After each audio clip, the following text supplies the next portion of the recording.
Hello students, welcome back to our channel Physics Gallery. Asha video.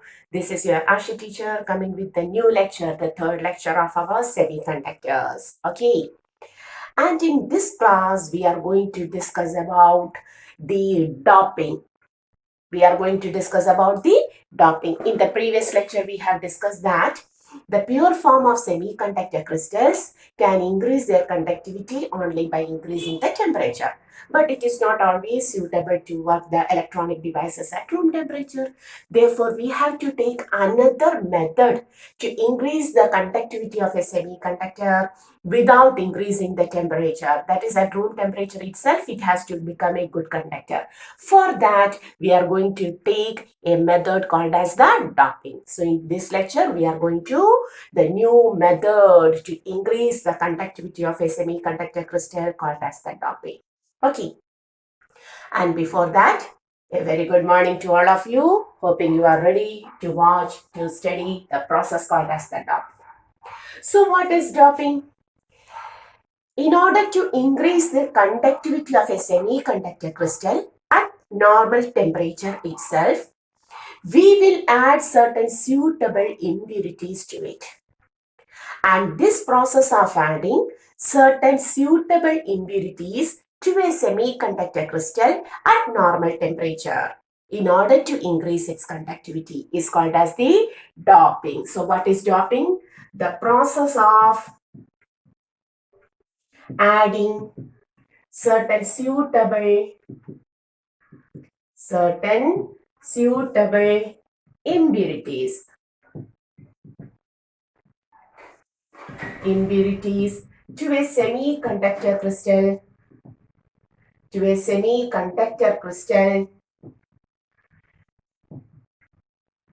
at normal temperature in order to the process of adding certain suitable impurities to a semiconductor crystal in order to increase, we will write like that, in order to increase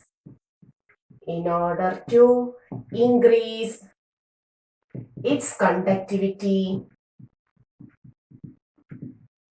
even at room temperature,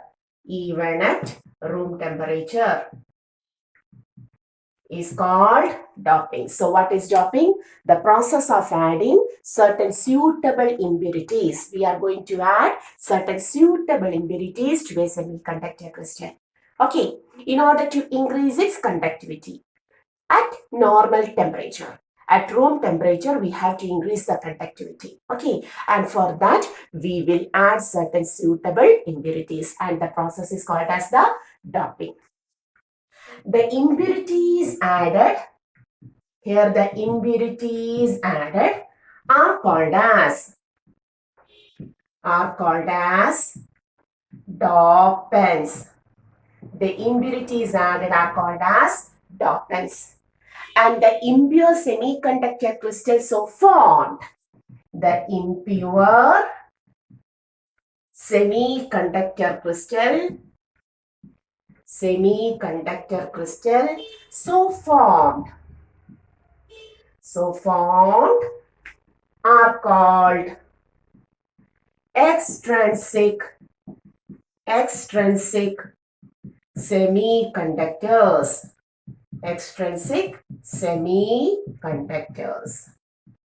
Or sometimes called as doped semiconductor. Extrinsic or doped semiconductors. Okay, so what is doping? The process of adding certain suitable impurities to a semiconductor crystal in order to increase its conductivity at normal temperature is called as the doping. The impurities added are called as the dopants, and the impure semiconductor crystal so formed is called as the extrinsic semiconductors or doped semiconductors. Clear? So hoping you understood what is doping. we are going to add certain suitable impurities to a semiconductor crystal. Okay, without increasing the temperature, we have to make it a semiconductor into a good conductor at room temperature. For that, we will add certain impurities, and the process is called as doping. The impurities added are called as dopants, and the impure semiconductor so formed is called as the doped semiconductor or extrinsic semiconductor. Clear? But the dopants added must have certain specialities. So what must be the specialities of the dopants, the impurities added? The first one is they must be added only in very small amount, a very small amount, so that it doesn't changes its crystal lattice. On adding the new impurity, silicon or germanium crystal doesn't have to change its structure. So they must be added in very small amount. And second one, their size must be comparable to the size of semiconductor atom. Their size must be, the size of the impurity atom must be comparable to the size of the semiconductor atom. Okay, these must be the speciality of the dopants. That is, they must be added in very small amount, and also their size must be comparable to the size of the semiconductor atom which we are taking. Okay, so this method is called as the doping. And based on the impurity added, there are two types of extrinsic semiconductor. Based on the impurity added, which type of impurity we are going to add to the semiconductor crystal? Two types of extrinsic semiconductors can be obtained. Okay, now we are going to the two types of extrinsic semiconductor. Hoping you have taken this much of notes. Yes, good. Now, based on the impurity added, we have classified, you have to write, based on the impurity added, extrinsic semiconductors are of two types. Extrinsic semiconductors are classified into two types based on the impurity added. So, which basis we are classifying this? Based on the impurity added. Okay, impurity added, extrinsic semiconductors are classified into two. The first one is called as P-type semiconductor, and the second one is called as N-type semiconductor. Okay, so the first one is P-type and the second one is N-type semiconductor. So based on the impurity added, we have classified the extrinsic semiconductor into two types, P-type and N-type. In P-type, we will add 13th group elements like aluminum, gallium, indium, etc. as impurity. 13th group elements like aluminum, gallium, indium, etc. are added as impurity. Dopants. Okay. Whereas in N-type, 15th group elements like phosphorus, arsenic, antimony, etc. are added as impurity. So, based on the impurity added, extrinsic semiconductors are of two types. The first one is P-type and the second one is N-type. In P-type, we will add 13th group in our periodic table, 13th group elements like boron, aluminum, gallium, indium, thallium, etc. and among which aluminum, gallium, indium, etc. are generally added based on the size of the semiconductor crystal atom. Okay. And similarly, in N-type semiconductors, 15th group, this is 14th, the silicon, our semiconductor crystal is silicon or germanium, which belongs to the 14th group. So, in order to obtain the nearby size, we will either add the 13th group element or add the 15th group element. In N-type, 15th group elements like phosphorus, arsenic, antimony, etc. are added as the impurity. Clear? Okay. And at first we are going to the P type. Okay, that is we are adding very small amount of aluminum, gallium, indium, etc. to the semiconductor crystal. We are taking the silicon atomic number is 40. So in order to have the comparable size, we are going to add aluminum whose atomic number is 30. So before adding the impurity, this is the silicon lattice. Silicon atoms are kept at room temperature. A million of infinite number of silicon atoms are present in our silicon crystal, and all of the silicon atoms at room temperature, at low temperature, are covalently bonded with the other electrons, okay, neighboring atoms. Or a few amount of covalent bonds are broken, intrinsic charge carriers are present, so that free electrons and holes are present, free electrons in conduction band and holes in valence band, etc. Okay. And in such a form, a little bit of intrinsic charge carriers, that is the charge carriers which are obtained by breaking the covalent bond at room temperature, are here, free electrons and in conduction band and holes in the valence band, but they are not sufficient for a good conductivity. So in order to increase the conductivity of this silicon crystal, at first we are going to add P type. That is, we are going to add aluminum. Only to this bit of atoms, only one aluminum, very small trace. Suppose we have added 1 mole of aluminum atom, so that one of the aluminum atom replaces one of the silicon atom here. Suppose one of the silicon atom is replaced by the aluminum atom. One of the silicon atom is replaced by the aluminum atom. So what happens?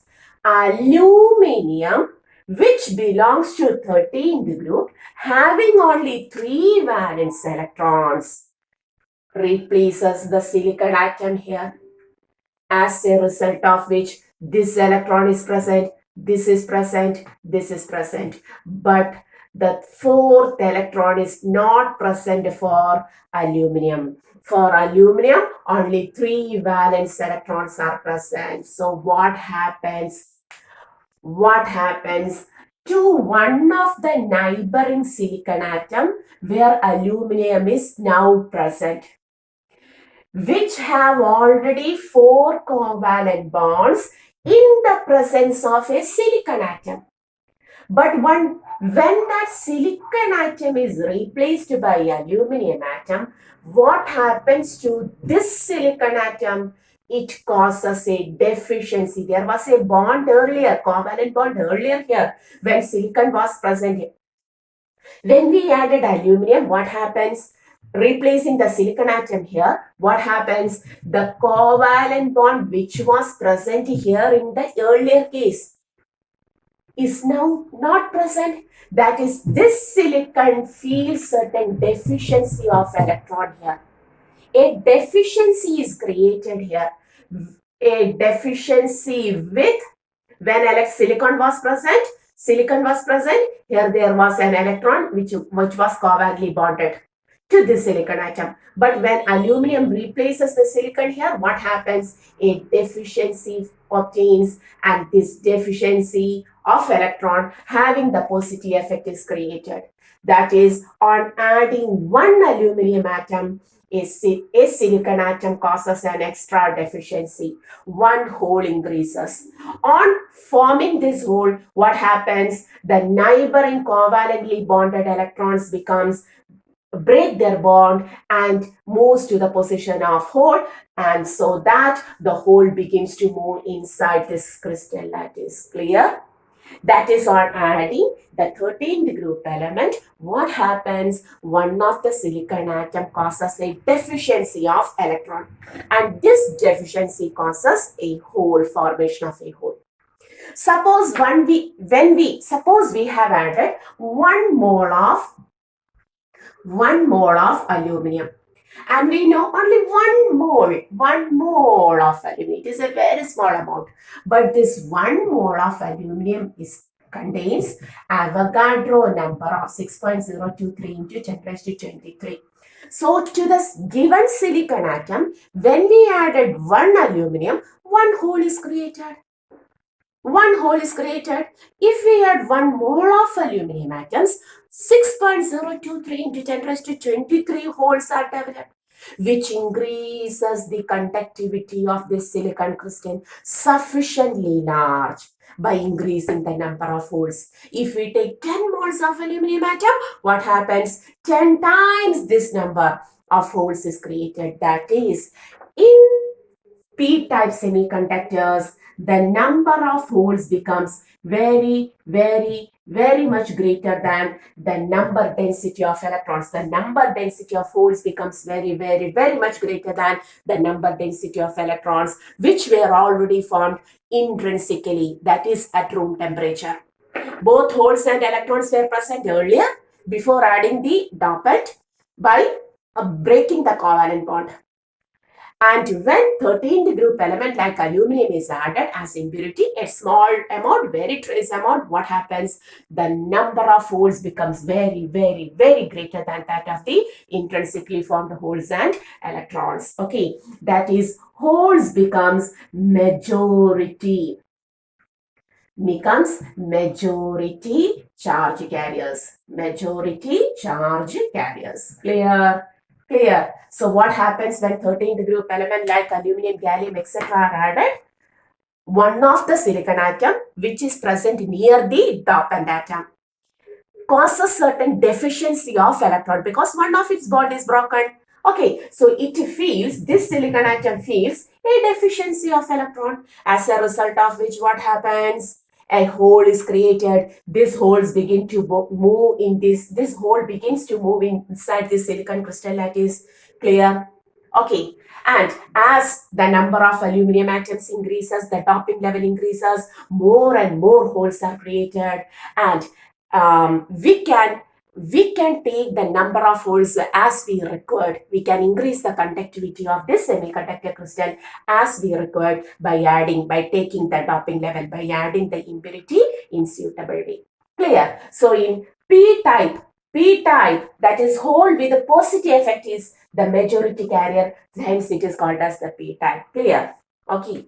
If this is P-type semiconductor, now we are going to take N-type semiconductor, where which element is taken as the impurity or dopant atom?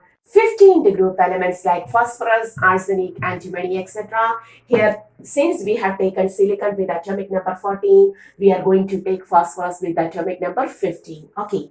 Now we are adding the impurity phosphorus. Aluminum not. Here silicon was present. Now we are adding phosphorus. And what is the speciality of phosphorus? Phosphorus belongs to 15th group. Its outermost shell contains 5 electrons. As a result of which, when the silicon present here is replaced by phosphorus, the nearby silicon atoms can retain their covalent bond as such. Moreover, an extra electron is present here. An extra electron is present inside the valence shell of phosphorus. This extra electron is not covalently bonded. It is not involved in the covalent bond. So, it doesn't have to break the covalent bond. There is no bond for this electron. It doesn't have to break that bond. Okay. So, even with a very little bit of energy, up to 0.01 electron volt of energy is required by this electron to move from the valence band to the conduction band. If you have to take these covalently bonded electron from valence band to conduction band, we have studied energy gap for silicon is 1.1 electron volt. Silicon is 1.1 electron volt. This much of energy is required for these covalently bonded electrons to break their bond and to enter into the conduction band. Okay, but When a atom is added, what happens? It contains 5 electrons in its valence shell. 4 of them goes for the covalent bond, but one extra electron which is not involved in the covalent bond requires only 0.01 electron volt of energy.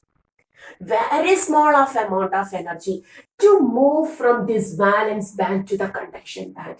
That energy is present even at room temperature. So what happens when one phosphorus atom is added, one electron extra forms which moves from valence band to conduction band by gaining 0.01 electron volt of energy which is already present in room temperature. Okay, if we add 1 mole of, okay, clear, if we add 1 mole of phosphorus atom, how many electrons extra will be there? 6.1 phosphorus atom gives 1 extra electron. 1 mole of phosphorus atoms gives 6.023 into 10 raised to 23 extra electrons, which increases the conductivity very, very, very large, even at room temperature. If you add 10 moles of phosphorus atom as the dopant's impurity, what happens? 10 times of this measure is obtained. Okay, that is, as you required, you can increase the conductivity of the silicon crystal. Okay, clear. But when one phosphorus is added, one extra electron moves to the conduction band. Hence, we can write here number of electrons, number density of electrons is very, very, very much greater than that of the holes. Number density of electrons is very, very, very much greater than that of the holes. Clear? Okay, already electrons and holes were present in the silicon crystal, which were formed by breaking the covalent bonds at a room temperature. But now on adding the phosphorus atom as impurity, what happens? Tremendous amount of electrons are increased. Hence, the number density of electrons must be very much greater than that of the holes. Since free electrons are the majority charge carriers. Electrons having negative charge. This type of extrinsic semiconductor is called as N-type. Clear? Okay, is it clear what happens when 13th group element is added? When 13th group element is added, a scarcity is felt by one of the nearby silicon atom. When one phosphorus 15th group element is added, an extra electron is present there. Okay, which moves towards the conduction band only by gaining a very small amount of energy, 0.01 electron volt up to 0.05 electron volt. That is the amount of energy. Okay, so holes are the majority charge carriers in p-type, electrons are the majority charge carriers in n-type. Okay, clear? Take this much of notes.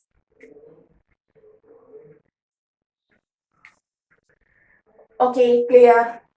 Now, we have said that in p-type, holes are the majority carriers. In n-type, electrons are the majority carriers. Whether it means that p-type is positively charged and n-type is negatively charged?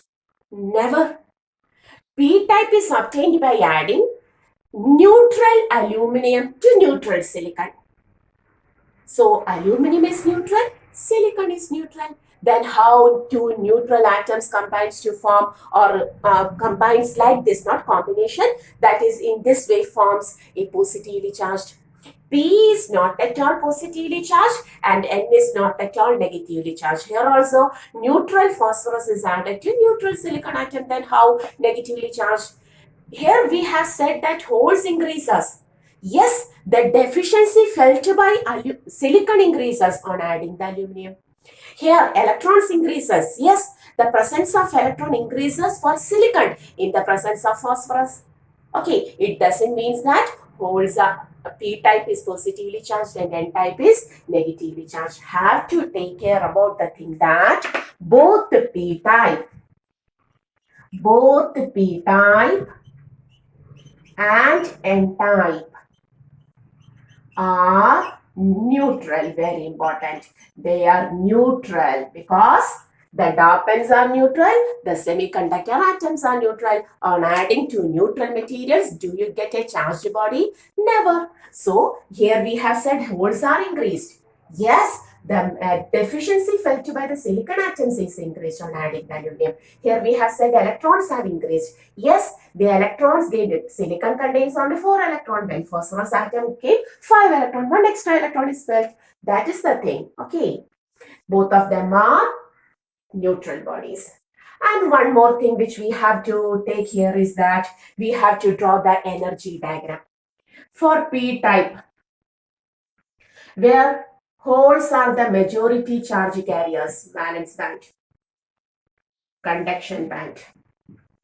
And for n-type semiconductor, where free electrons are the majority charge carriers. Here free electrons, a lot of free electrons are present in n-type. Okay, we have added n-type impurity here, dopant here. Only a little bit of holes are present. Here, holes are present in a large amount because we have added 13th group element as impurity. Intrinsic electrons are here and there are present like this. Okay. And since here holes are the majority charge carriers, which are the deficiency of electrons, which always tries to accept electrons, these are called as the acceptor impurity, acceptor dopant. Here, free electrons having excess of electrons, they are ready to donate their electrons. Since there is a large number of free electrons, n-type is also called as the donor dopant or donor impurity. Okay, this is acceptor atom, this is donor atom. And here the energy level is represented by a dotted line just above the valence band. This energy level is only from 0.01 electron volt to 0.01 electron volt to 0.05 electron volt. Okay, and in n-type, in order to move the extra electrons from valence band to conduction band, only 0.01 electron volt of energy here, 0.01 to 0.05, but here 0.01 electron volt is required. Okay, this is the acceptor atom, energy of acceptor atom. Okay, and this is the energy of donor atom. This is the energy diagram for p-type and n-type. Okay, clear? So hoping you have understood what is p-type and what is n-type. So in order to increase the conductivity of a semiconductor crystal even at room temperature, we have added certain suitable impurities like 13th group impurities and 15th group impurities. If we add 13th group impurity, holes becomes excess. If we add 15th group impurity, electrons becomes excess. So here the holes are the majority charge carriers and in n-type, free electrons are the majority charge carriers, even though both the p-type and n-type are neutral in nature. Okay, clear? And there is one more equation here, that is the number density of electrons and the number density of holes after doping and the number density of intrinsic charge carriers before doping is given by. That is, this is the number density of electrons and holes after doping. This is the number density of intrinsic charge carriers before doping. In p-type, number density of holes is much more greater than electron. In n-type, number density of electrons is much more greater than holes. Whatever may be, there is a relation connecting the number density of charge carriers before doping and after doping. What is that? Ne into Nh is equal to Ni square. Okay, so what is the relation connecting the number density before and after doping? Ni square is equal to Ne into Nh. Okay, or Ni is equal to root Ne into Nh. And this is sometimes called as the law of mass action. Sometimes called as the law of mass action. Okay, clear? So we have completed the two different types of extrinsic semiconductors, p-type and n-type. Clear? Okay, So hoping you understood how these extrinsic semiconductors work, how they increases the conductivity of a semiconductor crystal at room temperature. Okay, how their energy levels can be plotted, how the holes becomes the majority carriers in P type and the electrons becomes majority carrier in N type. Clear? So we are going to wind up the video here.